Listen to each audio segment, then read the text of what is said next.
En Perspectiva, periodismo con convicción. Señoras y señores, cuando son las 8:13, vamos ingresando ya a la entrevista central de este martes. Presenta SECOM, primer servicio de compañía de Uruguay y del mundo. En octubre del año pasado, 42 sirios llegaron a Uruguay escapando de la guerra civil en aquel país. Para el gobierno del entonces presidente José Mujica, que tomó ese tema como una bandera, Uruguay se consolidaba como país de refugio y defensa de los derechos humanos. Sin embargo, la política de abrigo humanitario quedó envuelta en un manto de dudas después de que trascendieran episodios de violencia doméstica en esas familias sirias y, más o menos por esas fechas, el nuevo gobierno, encabezado por Tabaré Vázquez, admitió fallas en el programa de reasentamiento. De hecho, pareció que Vázquez venía con cierto espíritu revisionista en este asunto. En ese marco de incertidumbre, digamos, el canciller Rodolfo Nigno Boa aseguró que el arribo de un segundo contingente de refugiados que estaba previsto para febrero había ingresado en un impasse. ¿Qué cambios se está preparando en este proceso de reasentamiento? Vamos a conversar en los próximos minutos con el doctor Javier Miranda, que es secretario de Derechos Humanos de la Presidencia de la República. Doctor Miranda, buen día, gracias por acompañarnos. Buen día, Cotelo, un gusto acompañarlo por primera vez en esta tercera etapa. Realmente es un gusto. Bueno, muy amable. Hace tiempo que no conversábamos, especialmente teníamos pendiente todo este asunto, ¿no? Sí. Y este es un buen momento quizás porque da la impresión de que la información ha ido ordenándose y la nueva administración ya quizás está en condiciones de tomar decisiones, ¿no? Entonces, la primera pregunta es bien directa. ¿Tienen fecha para la llegada de un nuevo contingente de refugiados? No hay fecha exacta. Está previsto que sea en el segundo semestre de este año, diría tal vez el último cuarto del año, y bueno, en función de la replanificación o de la revisión de la planificación que tenemos. Pero ¿va a venir un nuevo contingente? ¿Se va a seguir con esta política? Ese es el compromiso que tenemos, es el compromiso que asumió el Estado con el Alto Comisionado de Naciones Unidas para Refugiados, pero además que asumió con personas de carne y hueso, con algunas familias que están en este momento en territorio libanés. ¿Va a venir un segundo contingente y luego un tercero? O sea, ¿se va a manejar una serie de venidas? No, hasta ahora está previsto solo un segundo contingente. Ese era el acuerdo originario que tenía el Estado uruguayo con ACNUR. ¿Y cuántas personas o cuántas familias vendrán? Está previsto que vengan 7 familias, esto es 71 personas. O sea, es el grupo que había sido preseleccionado ya. Exactamente. ¿Algunas características de este grupo? ¿Algunas características especiales? No, mantiene las características del conjunto de personas que arribaron al país en el pasado octubre. Tal vez lo que tenemos en principio proyectado, estamos estudiándolo, es la posibilidad de volver a reentrevistarlos en territorio libanés, a efectos de ajustar su venida, ¿no? Bueno. Su proceso de inserción. ¿Estamos ante un revisionismo? ¿Se puede llamar así lo que está ocurriendo? No, yo creo que en absoluto. Creo que lo que hay es simplemente una revisión, sí, de la planificación. O sea, nosotros tomamos algunas decisiones en el año pasado con respecto a las 5 primeras familias. Justamente una de las cosas que nosotros previmos en el proceso era que vinieran en 2 contingentes, incluso en algún momento manejamos en hasta 3, o sea, la misma cantidad de personas, hasta 120 personas, manejamos originalmente 3 grupos, luego decidimos 2, y la razón por la que tomamos esa decisión era justamente porque al ser la primera experiencia estábamos seguros que íbamos a aprender lecciones, íbamos a cometer errores y teníamos que aprender lecciones. Entonces, parecía razonable simplemente no jugarse todo en una sola movida, sino justamente revisar en función de lo que íbamos aprendiendo. Esa resolución se conoció durante el verano, en la transición entre un gobierno a otro, en febrero aproximadamente, más o menos simultánea con la difusión de versiones que hablaban de casos o momentos, episodios de violencia doméstica dentro de algunas de estas familias. Por eso fue que quedó la sensación de que el gobierno no entendía que si llegaba un nuevo grupo se estaba comprando un problema. ¿Cuánto incidió ese factor? A ver, 2 cosas. Una, quedó la sensación de un hecho que no es cierto. Quedó la sensación de un hecho que fue fabricado por la prensa, en particular por el Diario El Observador, que incluso tuvo que poner marcha atrás en un momento ante lo que difundió. La decisión de postergar la venida del contingente que estaba previsto para febrero se tomó seguramente alrededor del 10 de diciembre. Yo recuerdo haber mantenido una conversación extensa con el entonces canciller y hoy senador Almagro, donde le planteé directamente que creía que convenía aplazar este proceso de llegada justamente para ajustar. Creemos que habíamos tenido algunas dificultades en el manejo y eso justificaba que aplazáramos esa venida. O sea que en febrero, cuando se publicita esto, no es ese en absoluto un factor determinante. No es ese un factor determinante, pero usted dijo también que eso de la violencia doméstica no había ocurrido. Sí, estoy diciendo que la forma en que lo publicitó el Diario El Observador en particular, efectivamente no sucedió así. La prueba está además que transitamos por juzgados penales, la jueza decidió archivar la causa. Pero no es esa la situación. Pero cuando comenzó a hablarse de esto, por ejemplo, el propio presidente Mujica, el presidente en ese momento, sugirió que algo así había ocurrido. Dijo, por ejemplo, tengo la palabra textual, la frase textual, los sirios tienen costumbres como la de nuestros abuelos. Y bueno, y después estuvo el entonces prosecretario de la presidencia, Diego Canepa, y el propio canciller Luis Almagro mostrándose a favor de que la justicia investigara. Pero por supuesto, que la justicia investigara era evidente. Si hay una denuncia pública, la justicia actuó perfectamente. O sea, hizo lo que tenía que hacer. Tiene la noticia de la eventualidad de la comisión de un delito y llama a los actores e investiga, lo cual me parece perfecto, que está perfecto que haya investigado. Con respecto a lo que dijo el presidente Mujica en aquel momento, yo hablé con el presidente Mujica de este tema en particular, era una de nuestras preocupaciones, no en febrero de 2015, no en diciembre de 2014, no en agosto de 2014, era un problema realmente, una variable que debíamos considerar desde el origen. Sabían que era posible que ocurrieran casos de violencia doméstica teniendo en cuenta la cultura, las costumbres. Claro, y el expresidente Mujica lo expresa cabalmente, dice, tiene la cultura de tu abuelo. A ver, el tema de la violencia doméstica, además que es un problema serio en el Uruguay, esto no es un problema de sirios o no sirios, es un problema cultural serio, ¿sí? Sí es cierto, y yo tuve algún diálogo con algunos de los, por llamarlo de alguna manera, los padres de familia sirios. Miren, realmente en Uruguay la violencia está sancionada, está penada, es un delito. Y cuando mantuvimos las entrevistas en Beirut con las distintas familias, uno de los aspectos fundamentales que marcamos fue, miren, la violencia intrafamiliar es delito en el Uruguay. Usted no le puede pegar a su hijo en el Uruguay. A tal punto que alguna persona me planteó, pero ¿cómo que yo no puedo corregir a mi hijo con un golpe? No, mire, no lo puede hacer, lo tiene que corregir de otra manera. O sea, no es un tema nuevo. El fastidio, en todo caso mío, y pongo tanto énfasis en esto, es que creo que esto no ayudó en nada. O sea, simplemente publicar en la tapa de un diario que hay violencia doméstica en los sirios, ¿por qué no publicamos también que hay violencia doméstica entre la familia González, el entorno de la familia González? Ahí hay un fenómeno de estigmatización. Lo relevante era que eran los sirios, y en ese paquete un poco vago además, un poco estigmatizante, los sirios tienen episodios de violencia doméstica. No ocurrió nada de eso, no hay ningún elemento que permita asegurar que eso haya ocurrido. Pero por supuesto que no ocurrió. ¿Y qué pasó entonces? Pero ¿por qué hablamos con la familia y dijimos, miren, esto no es así. Concretamente, yo no voy a dar detalles incluso para proteger a la familia, concretamente hay un episodio donde un padre efectivamente reprime a una de sus hijas e inmediatamente llamamos al padre, mire, esto no puede suceder, no era una situación de gravedad que justificara, a ver, si no nosotros asumimos incluso responsabilidad penal, es omisión de denunciar delitos, ¿sí? Llamamos al padre y dijimos, esto no puede suceder de ninguna manera, y ese es el diálogo que yo mantengo. Pero entonces algo hubo. Pero por supuesto. Que no fue grave, dice usted. Pero por supuesto que sí. Pero el algo hubo no es el episodio que se publica en tapa, y mucho menos que haya participado una comunidad religiosa o haya visto y no haya denunciado. Sí, pero se mencionaba que eso había ocurrido durante la estancia del grupo de refugiados en el hogar San José de los hermanos maristas. Exacto. Pero, insisto, sí tuvimos un episodio donde efectivamente un padre castiga a su hija, ¿sí? No tiene magnitud de gravedad e inmediatamente reaccionó. Esto no puede ser. Además, esto ya se lo dijimos a ustedes en las entrevistas que mantuvimos en Beirut en agosto de 2000. ¿Y ese caso no daba para presentar una denuncia penal? En absoluto.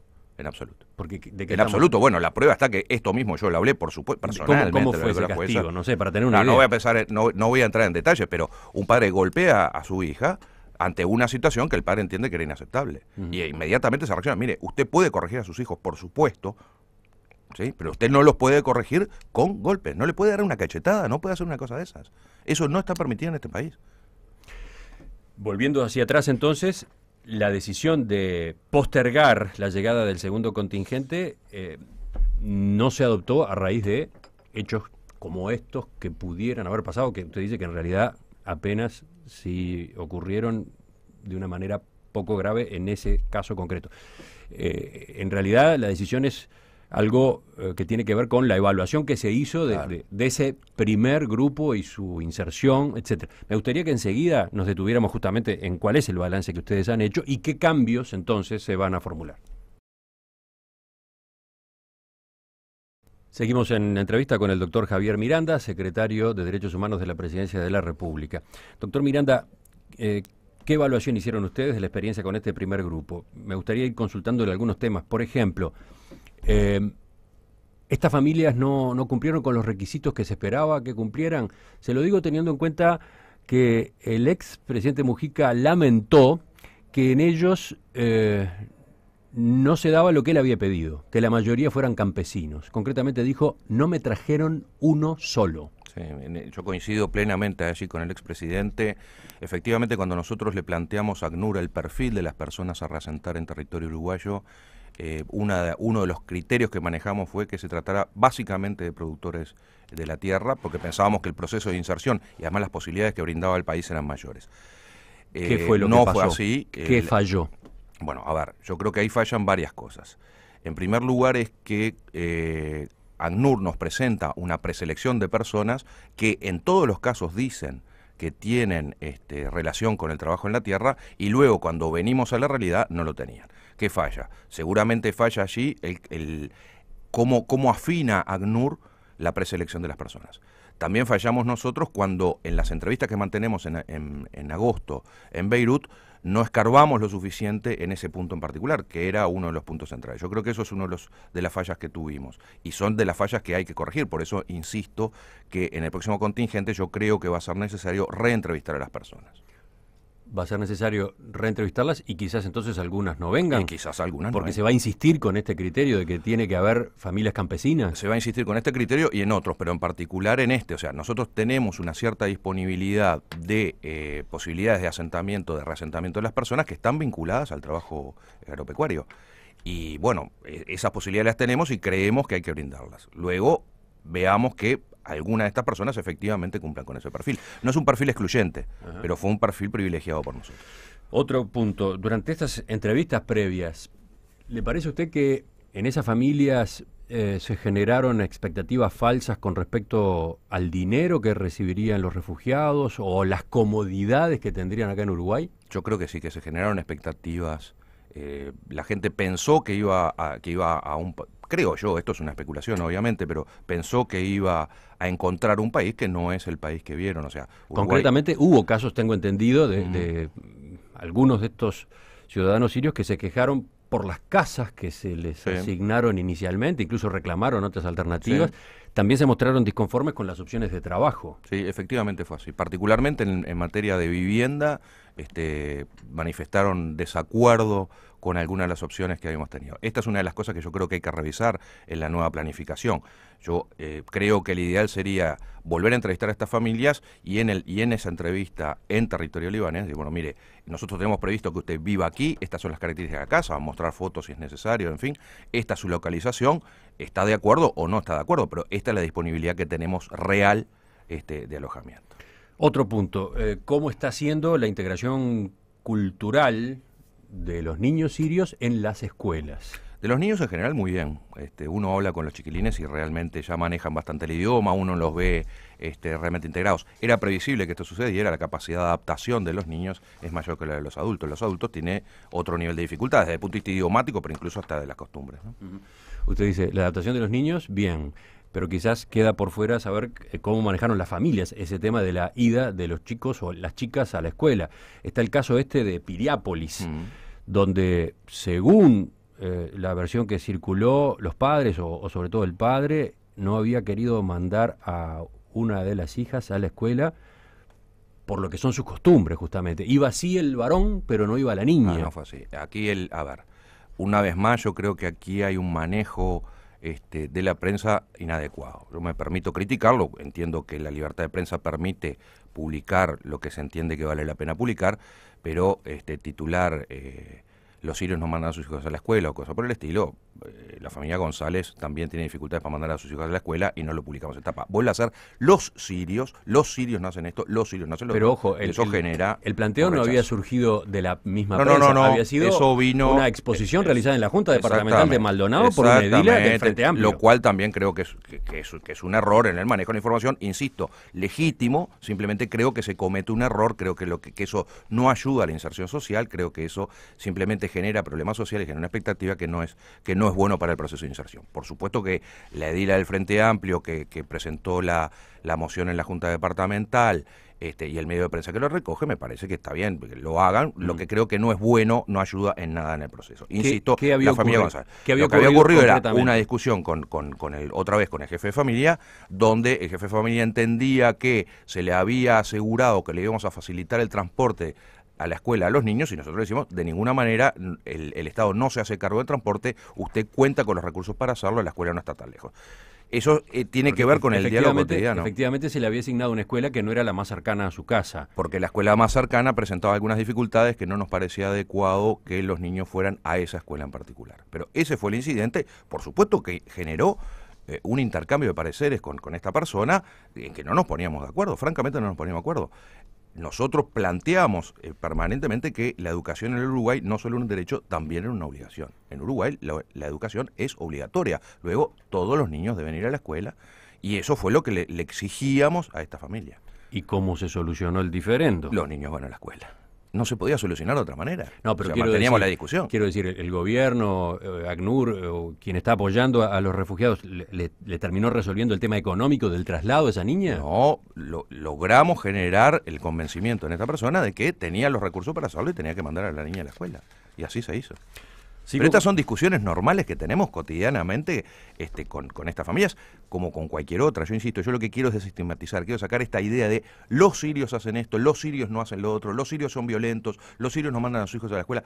Eso me parece que es una estigmatización innecesaria. Lo que tenemos es unas personas que vienen de muy lejos, que hace apenas 6 meses que están en el Uruguay, que por supuesto tienen dificultades de inserción, que por supuesto tienen expectativas que no se compadecen con la realidad que tenían las posibilidades del Uruguay y que genera intercambios permanentes entre el equipo que conduce el proceso de inserción desde el Estado y las propias familias. Otro punto, en general, ¿cómo es la situación económica de este grupo de refugiados sirios hoy? Tienen una situación económica que les permite vivir, no se hacen millonarios, están en un proceso de inserción recién. Aspiramos a que resuelvan su situación económica como la resolvemos cualquiera de los habitantes del país, que es a partir del trabajo. ¿Pero están trabajando? Están trabajando. ¿Todos? No todos. Hay una familia donde estamos con dificultades en su inserción laboral. ¿Por qué? Porque nos plantean que las opciones de trabajo que se le presentaron no son adecuadas, porque tenían otra expectativa, porque pensaban que iban a hacer otra cosa, y nosotros insistimos, bueno, estas son las posibilidades de trabajo, seguimos revisando posibilidades de trabajo, mantenemos contactos regulares con agencias que pueden facilitar con agencias y con privados que pueden facilitar la inserción laboral. Pero sí tenemos dificultades en una familia en particular. En las demás, ¿el presupuesto familiar se está sustentando con Sí. los ingresos derivados del trabajo? No. Nosotros, en la planificación que hicimos, nosotros previmos las transferencias monetarias del Estado a estas familias en su proceso de inserción, con 2 partidas de dinero vivo que se transfieren, una partida que dura 1 año y otra que dura 2 años, que está calculada sobre estándares mínimos para vivir, ¿sí? Entonces hizo 2 líneas de pobreza de Montevideo. Fue la paramétrica, ahora que se usa tanto, la paramétrica para determinar cuánto era ese monto de sostenimiento inicial. ¿En números? ¿En cuánto está eso hoy? En números, esta fue otra de las conversaciones que tuvimos. El total del proyecto significaba 2.3 millones de dólares. Cuando yo lo digo así, es una fortuna para las 120 familias. A ver, permítame, 2,3 millones de dólares era lo que estaba previsto para las 120 familias. Para las 120 familias, ¿en qué periodo? En los 2 años. Ajá. En los 2 años del proceso de inserción paulatina. Que esto, cuando uno dice 2.3 millones de dólares, es una fortuna. Eso significaba una bolsa de leche a cada uruguayo en 2 años. No nos parecía un tema realmente brutal para las arcas del Estado para sostenerlo. Esto fue otra de las formas de comunicar que nos preocupó. Pero también visto desde el lado de los números, ¿cuánto están recibiendo mensualmente estas familias hoy? Varía de acuerdo a a la composición de la familia. La composición de la familia en función del número de integrantes de la familia y las edades. En algunos casos anda en el orden de 70.000 pesos, en otros casos llega a 35.000. Eso depende del número de integrantes de las familias y de las edades de la familia. ¿Y es el Estado uruguayo el único que está apoyando con dinero a estas familias? Sí. Por ahora sí. Sí, sí, efectivamente es así. Doctor Miranda, le propongo que a partir de, bueno, estas distintas consideraciones que usted ha ido haciendo sobre estas preguntas que yo le formulé y quizás sobre otras consideraciones que han formado parte del análisis, enseguida, después de la pausa, veamos cómo se va a corregir, qué ajustes se va a hacer en estos procedimientos, sobre todo pensando en el segundo grupo de familias. ¿Le parece? La llegada, prevista para febrero, de un nuevo contingente de refugiados sirios fue postergada después de que el gobierno detectara algunas fallas en el programa de reinserción. ¿Qué tipo de cambios se va a realizar en esta materia? Bueno, de eso estamos conversando esta mañana con el doctor Javier Miranda, secretario de Derechos Humanos de la Presidencia de la República. Presenta SMI, Servicio Médico Integral, la mutualista más sana. Doctor Miranda, terminábamos la primera parte de esta entrevista hablando de números y usted daba algunas cifras de lo que el Estado le está pagando a estas familias durante el proceso de reinserción y señalaba una cifra en particular que puede haber llamado la atención, 70.000 pesos. Eso para el caso, supongo, de la familia más numerosa, ¿no? Familias más numerosas con muchos niños. Estoy hablando de una familia de 14 integrantes. Uh-huh. Insisto, el cálculo está hecho por Facultad de Economía, por algunos trabajadores de la Facultad de Economía, a quienes les pedimos cuánto era razonable para sostener, y se hace sobre una paramétrica que es sobre 2 líneas de pobreza en Montevideo en función de las edades de las personas y el número de personas integrantes del núcleo familiar. O sea, no es antojadizo. Ahora, aparte de ese monto de dinero, la familia tiene resuelto el capítulo vivienda, por ejemplo. Sí, en general lo tienen resuelto, sí. Efectivamente, eso son acuerdos con el Ministerio de Trabajo. ¿Y la atención médica? En algunos casos, bueno, tienen el sistema de seguridad de salud que tenemos todos, esto es, el servicio público de salud, al cual es accesible para todo el mundo, y en la medida en que se insertan en el mercado laboral, que consiguen trabajo, optan o por el sistema público o por el sistema privado, como hacemos cualquier habitante. Y si consiguen trabajo, ¿qué pasa con la asistencia económica que reciben del Estado? No, pero esta asistencia económica no incluye el factor salud. A ver si entiendo la pregunta. ¿Siguen recibiendo la misma cifra de asistencia? Sí, porque es una cifra, esta es una cifra de estabilización. O sea, nosotros lo que prevemos es, durante el primer año es un año crítico en materia de inserción. Ahí tenemos, lo que no podemos es condenar a esta gente a una situación de indigencia, ¿sí? Entonces tengamos una transferencia, no es un pago, es una transferencia dineraria, solidaria para sostenerlo, para posibilitar su inserción. Eso durante el primer año, esa cifra disminuye y en el segundo año se mantiene transferencias directas, pero de menor montos, ¿sí? Son procesos paulatinos de inserción. Entonces, aunque consiga trabajo en lo inmediato, se mantiene la prestación. La prestación está garantizada por 1 año o por 2 años, con distintos niveles y para distintos fines, además. Bueno, entonces, a partir de esta primera experiencia y a partir de la evaluación que ustedes han hecho, ¿qué cambios van a realizar al programa de recepción de refugiados? Claro, lo estamos discutiendo, pero hay algunos evidentes. Nosotros tomamos partido, por ejemplo, que cuando llegaran las primeras familias, todas se alojaban durante 8 semanas en un predio común, que era el famoso Hogar San José de los hermanos maristas. Esa experiencia de convivencia no fue buena, yo creo que ahí cometimos algunos errores, asumo ahí buena parte de la responsabilidad porque se nos advirtió, sobre todo de parte del Estado sueco, de que no era la mejor opción, que es mejor radicarlos directamente en lo que va a ser su lugar de estadía, su lugar de vivienda. ¿Qué pasó? ¿Por qué no fue una buena opción? Porque genera problemas de convivencia.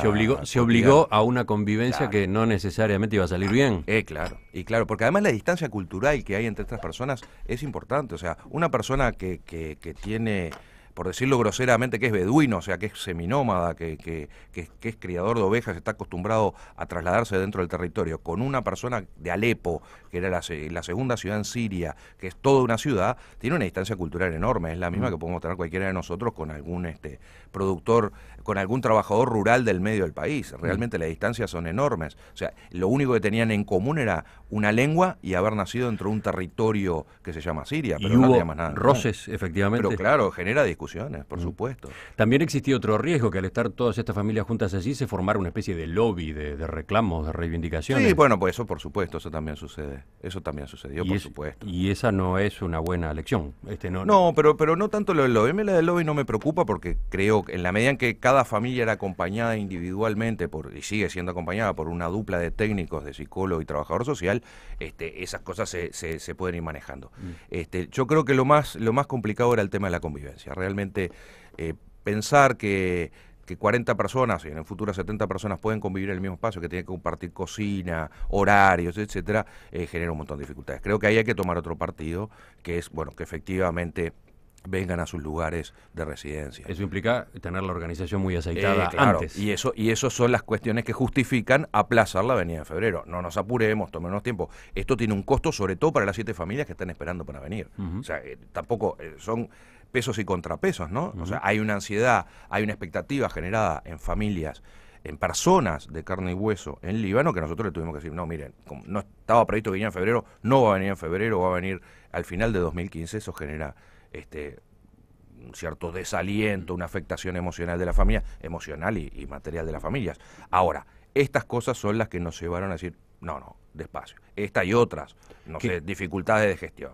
Sin duda tuvimos dificultades de gestión, de cómo circulamos los recursos monetarios necesarios para el sostenimiento del programa, cómo los acelerábamos, cómo los hacíamos más eficientes.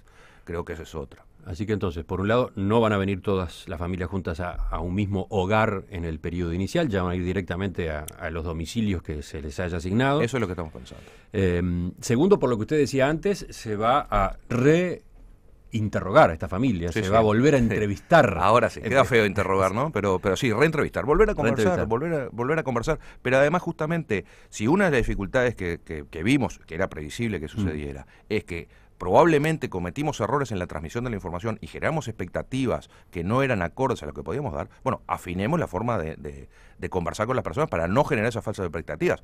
Las vamos a generar igual. Porque, a ver, la persona que está pensando que salió de su país, sale de la situación de refugio, de la situación precaria en que está viviendo, va a otro país, por supuesto que se genera una expectativa enorme. Bueno, intentemos bajar el nivel de expectativas que sea lo más cercano a la realidad posible. Seguramente vamos a generar de todas maneras o se van a crear expectativas que no vamos a poder satisfacer. ¿Qué otros cambios van a hacer? Hemos tenido un problema serio con el tema de interpretación.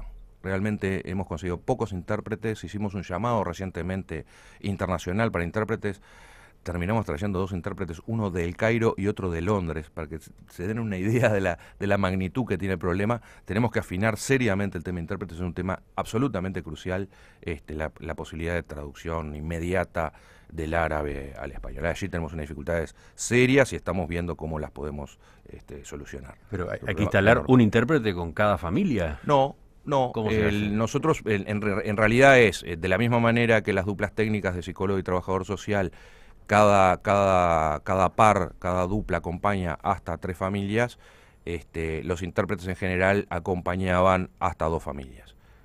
Ahí hay una dificultad seria y además implica una dificultad logística importante, ¿no? Y de costos también, supongo. Si hay que no es el costo más significativo. Bueno, sí, pero no es el costo más significativo. No diría que es el costo más significativo. Pero sí que necesitamos más intérpretes de los que tenemos realmente. No sé si en esta evaluación queda algún otro ajuste que tengan previsto. A ver, yo creo que lo básico es eso. Sí, a ver, todavía estamos en proceso de afinamiento, ¿no? Pero hay varias. Estos temas me parecen centrales. Interpretación, sin duda. Expectativas y efectivamente saber dónde se van a radicar, yo diría que son las 2 principales, seguramente no sean las únicas, se me está escapando alguna en este momento, pero exige, insisto, un nivel de afinamiento de la planificación bien importante. Doctor Miranda, aparte de las familias sirias que vinieron en este plan organizado por el gobierno, en colaboración con ACNUR, hay otros sirios viviendo en Uruguay, algunos que llegaron por sus propios medios o asistidos por conocidos o familiares que vivían acá. Y algunos de ellos se quejan de que no reciben el mismo tipo de apoyo que estos otros grupos. ¿Cómo responde usted a esa inquietud? Es que están fuera de programa. Este es un programa especial, que es un acuerdo entre el Estado uruguayo y ACNUR, para ayudar a resolver la situación humanitaria. El fenómeno de inmigración general en el Uruguay no lo maneja este programa y luego no entra dentro del programa simplemente. O sea, es un fenómeno de inmigración común. A mí lo que me preocupa es en realidad que se aliente a personas a venir y luego se pretenda meterlos por fuera dentro del programa. Acá hay una planificación. ¿Eso está ocurriendo? No, eso hubo una amague que ocurrió, yo lo hablé con el entonces ministro Almagro en su momento, de una familia en particular que había llegado, había sido traída por una organización, entiendo yo, y que reclamaba que se le diera el mismo tratamiento. Nosotros lo que decíamos, miren, no, en realidad no es ese el procedimiento, nosotros tenemos un acuerdo con ACNUR donde estamos planificadamente invitando al resentamiento a algunas personas, pero si se empieza a jugar de esta manera, en realidad me empiezan a colar situaciones particulares que escapan dentro de nuestra situación. Esas son situaciones, si se quiere, de migración voluntaria y eventualmente podrán pedir refugio en Uruguay y entran en el régimen de refugio general. Que, aclaremos, existe, ¿no? Sí. En nuestro país hay viviendo hoy cantidad de extranjeros que vienen en esa condición de refugiados. Muchísimas ¿no? personas donde... Por ejemplo... mucho colombiano, mucho mexicano, o sea, que han venido por distintas circunstancias, gente que viene de países africanos, que llega y pide refugio directamente en Uruguay. Yo creo que eso también es uno de los temas centrales. A ver, el problema que hay con el programa sirio, uno de los problemas que tiene es el nivel de visibilidad que tuvo, hizo, y esto creo que es una de las cosas que hay que revisar, no por ocultarlo, pero ahí no cabe autocrítica. Pero por supuesto. Porque el gobierno promocionó de manera muy intensa este operativo. Pero ¿no? por supuesto, Cotelo, coincido perfectamente, eso es una autocrítica. Yo creo que nosotros mismos generamos un nivel de exposición del tema que no es el adecuado para el manejo de esta situación. No es que hay que ocultarlo. A las propias familias les tiene que haber resultado algo muy pesado, toda esa presión mediática, pero sin duda. Y eso fue uno de los temas que intentamos prevenir y no logramos acuerdos. Yo tuve una reunión con muchos medios de prensa aquí enfrente, en el Palacio Esteves, intentando que conversáramos, no de imponer, sino de conversar, no exponer, no evitar identificaciones, fotos en primera plana, fotos de rostro. No lo logramos, eso es un proceso de aprendizaje, pero sin duda, no tenga duda, Cotelo, asumo la responsabilidad de que el nivel de exposición que le dimos al tema no es adecuado para este tema, no es bueno para las familias, le genera un nivel de presión que lo hace intolerable, como cualquiera de nosotros, vamos, si yo mañana tengo 10 periodistas en la puerta de mi casa preguntándome si mando a mis hijos a la escuela o no, me genera una situación de incomodidad enorme y que no es lo mejor para un proceso de inserción social. Sin duda, hay que revisarlo. No me acuerdo ahora por qué vinimos en este tema. Pero venía a cuento de que hay otros extranjeros en esta misma condición en Uruguay. Claro, ¿no? y bueno, a ver, insisto. En esta misma condición no, con otros programas. Con otros programas, con un programa general de refugio y reasentamiento que tiene Uruguay, que yo creo que es una de las cosas que tenemos que también revisar. O sea, Uruguay tiene una ley de refugio que es del año 2007, que yo creo que valdría la pena revisarla. Yo creo que... Bueno, porque tiene ciertos desajustes, creo yo, es inadecuada para la realidad que hoy vivimos, tal vez fue adecuada en aquel momento, fue el primer paso además que se dio, me consta que la entonces subsecretaria de Relaciones Exteriores, Belén Herrera, fue una de quienes impulsó este proceso, que creo que fue valioso, pero creo que tenemos que aprender a partir de estas experiencias y de otras. Creo que el Estado tiene que tener un dispositivo más establecido, más firme de cómo realmente presta asistencia a las personas refugiadas y resentadas, establecer realmente en la medida de lo posible volumen de personas que podemos absorber, o sea, realmente en qué condiciones estamos de absorber tanta gente, y yo creo que tiene que ser una política pública firme. O sea, ¿Es una ventaja para el país? ¿Conviene que Uruguay sea efectivamente un país de refugio? Absolutamente. Es un tema político, básicamente es un tema político. Yo creo que Uruguay debe ser un país de refugio, debe ser un país de asilo, debe ser un país solidario. ¿Por qué es conveniente? Primero porque no lo mido en términos económicos.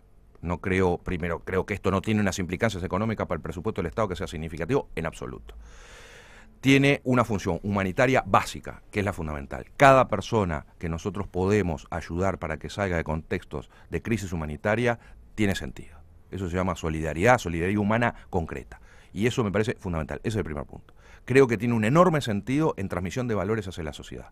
No es la única herramienta de transmisión de valores hacia la sociedad, pero sin duda es una herramienta de transmisión del valor solidaridad. O sea, a mí no me importa dónde tú naciste o hijo de quién sos, yo soy capaz de ser solidario contigo para que puedas desarrollar un proyecto de vida y realizar tus derechos. Y eso es central. absolutamente central. Es un tema de transmisión de valores a la sociedad.